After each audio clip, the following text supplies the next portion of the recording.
Hey guys, welcome back to another video. If this is your first time seeing my face, you're welcome to my channel. For today's video, we're going to be talking about purpose. What is purpose? Why is purpose important? I'm going to also be sharing some guidelines that can help you identify or walk more fully in your purpose. Purpose simply means the reason behind why something was made. When we talk about you, when we talk about myself, it simply means the reason why we were created. The first reason why it's important for you to know your purpose is it helps you to live a fulfilled life. I don't know if you have ever been at that point in your life whereby you just feel like you are existing. You feel like you are just floating through life. I don't know if you've ever questioned your existence. Like, what am I even doing here? You seem to maybe even have the best things that life can offer. Maybe money is not a problem to you. Fancy clothes are not a problem. Good shoes, good food. But yet, despite all these things, you just don't feel fulfilled. That's because you've not yet discovered your purpose. Another reason why purpose is important is that it helps you to live intentionally each day. If you don't know what your purpose is, if you don't know why you were made, your actions will just be careless. You will just do things carelessly because you don't really have an end goal in sight. You're just going to live anyhow. And another reason why it's important for you to know your purpose is that your purpose plays a big role in helping you decide who to marry. When you want to go on a journey, you have to find the best suited partner, the best travel buddy that can go on that journey with you. If you don't know your purpose, you can just marry anybody, and who you marry can either make or mar your purpose, and God forbid can even terminate your life before you even live out the full potential of why you were created here on earth. As Christians, we believe that we were made by God. If God made you and I, it is only normal to assume that He is the one who gives us our purpose, which leads me to the first thing that I want to say about purpose is that purpose originates from God. Let's say I did not know what this is and I'm just seeing it for the first time and I'm like, this looks interesting. Maybe it's supposed to be used as a necklace, you know, to tie around my neck. People around me don't even know what it's for and they're like, yeah, this is so fascinating. Wouldn't it make sense for me to trace it and see where it is manufactured? I go to that location. I'm like, I saw this, but I don't really know what it's used for. Can you please tell me the purpose of this thing? And they'll be like, oh, it's a microphone. You can pin it on your clothing. It's for you to talk so that you can be heard loudly. So you and I can develop other purposes for it, but the manufacturer will tell us that the primary purpose for which this microphone was created was so that you can hear me better. If you want to know what your purpose is on this earth, you have to trace it back to God. Now, the next thing that I want to say about purpose is that all human beings were created for one specific purpose: to fellowship with God. Let us even trace it back to Adam. God used to come down in the cool of the evening and speak with Adam in the garden. But then the great fall happened. Adam and Eve sinned. You see, God now sent Jesus Christ to reconcile us. If God did not create us to be in fellowship with Him, He would have just left us our own devices. You know, He would have just said, oh, these people, they are not even worth my time. Like, they are not even worth my effort. The planet has no sign of intelligent life. Official recommendation: destroy. And He would have just let all of us perish, you know, and be done with us and maybe move on to some other thing or some other project. It is unfortunate that it's not many people, it's not everybody that has accepted this sacrifice, right? So the B part of the primary purpose for which you and I were created was now to help to draw other people into reconciliation with God. Jesus Christ said, go into the world, you know, preach the gospel. Every other thing that you're going to do and every other thing I'm going to talk about is going to stem from this point.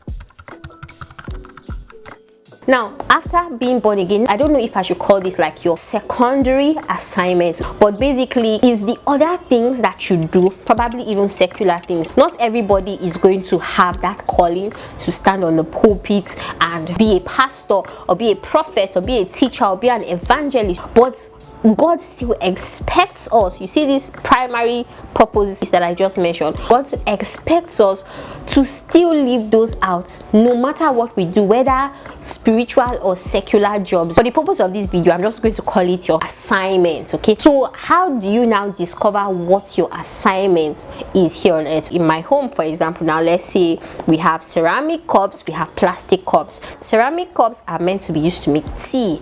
The plastic cup meant for juice, maybe the glass cup for wine. You and I, we are different. No matter how hard you try, you can never be me, I can never be you. There are things unique to us that God put there intentionally so that we can achieve or we can fulfill specific assignments here on earth. So now, how do you know what your assignment is here on earth?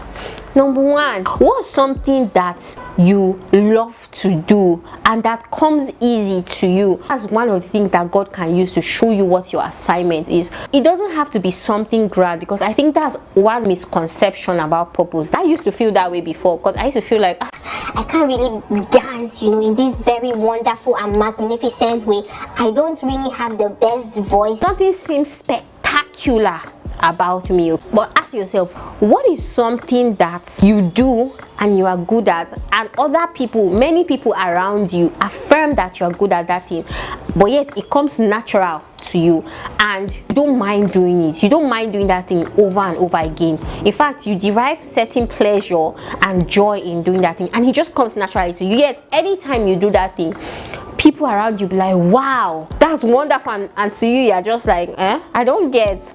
That could be an indicator of what your assignment is here on earth. Thing can even be as simple as your personality. Let's say you have a funny personality, you just know how to make people laugh. To you, you don't see it as anything, but you have a knack for making people laugh. That could be an indicator that, oh, maybe God has an assignment for you in the area of comedy. I'm not saying it is, but it can be. You see, when you're trying to find out what your purpose is, I remember I said purpose starts with God. So ultimately, it's God that is going to guide you into it. All these things I'm sharing with you, they're just guidelines. Ultimately, your guidance is going to come from God. It's going to come from the Holy Spirit. What is it that you are passionate about? What is it that stirs you up? That you just want to see it done right in society. You're going to have to identify the things that you do that give you joy. Maybe you just love being around children, you love helping kids, or you love teaching kids. That could be an indicator of your assignment. What are your talents? What are you good at? What's your skill? And then another misconception that I would like to address about purpose is that your purpose may not always put you in the spotlight.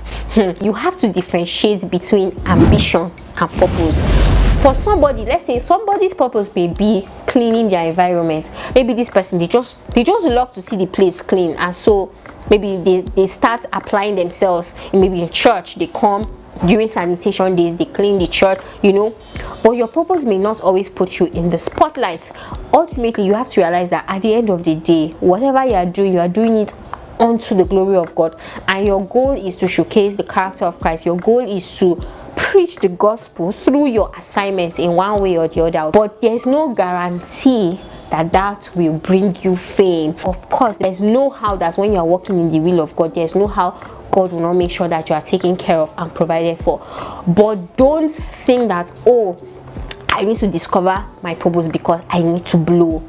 No, already you are going on the wrong path, so that you will not begin to do things or make certain sacrifices at the expense of your faith, at the expense of your relationship with God, and so that you don't even veer completely off track and then now look to the devil and look to the world as the source of your purpose just because you want to blow. The last thing I would like to say is be faithful where you are. You may not have found your purpose yet, but you, by the grace of God, maybe you have hands to walk, you have legs to walk. So while you may not have found your purpose, just look for something that you can do and you can be faithful in.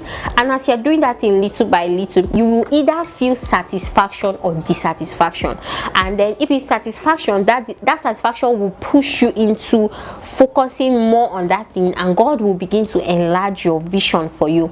But then if it's dissatisfaction, that dissatisfaction will push you to what God actually wants you to do for that season. Okay, so don't just sit idly, don't just say, oh, I've not discovered my purpose and so I'm not going to do anything until God sends me my purpose. No, find something to do. The Bible says that there's profit in all labor. That's good labor. It says he that is stealing should stop stealing and should start working so that he can be able to give to other people. So find something to do. As you are faithful in that little thing, as you are faithful in that job or whatever it is, or in that unit in church, then God will begin to direct you and guide you towards what he wants you to do specifically per time and per season. I think with this I've come to the end of today's video. I hope you found this video useful. I hope you took something out of this video. If you did, I'd love to hear your feedback. Thank you so much for watching, and if you are yet to subscribe, why go ahead, hit that subscribe button, and I'll see you in my next video. Bye.